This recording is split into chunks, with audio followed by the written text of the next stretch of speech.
বিএনপির প্রতিষ্ঠাতা সাবেক রাষ্ট্রপতি জিয়াউর রহমানের জন্মবার্ষিকীতে তার সমাধিতে শ্রদ্ধা জানিয়েছেন দলের মহাসচিব সহ শীর্ষ নেতারা।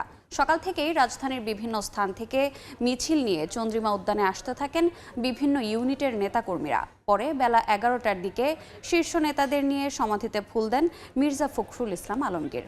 আত্মার মাগফিরাত কামনায় করা হয় মোনাজাত। পরে শ্রদ্ধা জানান অঙ্গ ও সহযোগী সংগঠনের নেতাকর্মীরা। এ সময় বিএনপি মহাসচিব বলেন, দেশের রাজনৈতিক ও অর্থনৈতিক ক্ষেত্রে প্রথম সংস্কার কাজ শুরু করেছিলেন জিয়াউর রহমান। রাজনৈতিক ঐক্য ছাড়া সংস্কার কমিশনের কোনো প্রস্তাব গ্রহণযোগ্য হবে না বলেও জানান মির্জা ফখরুল।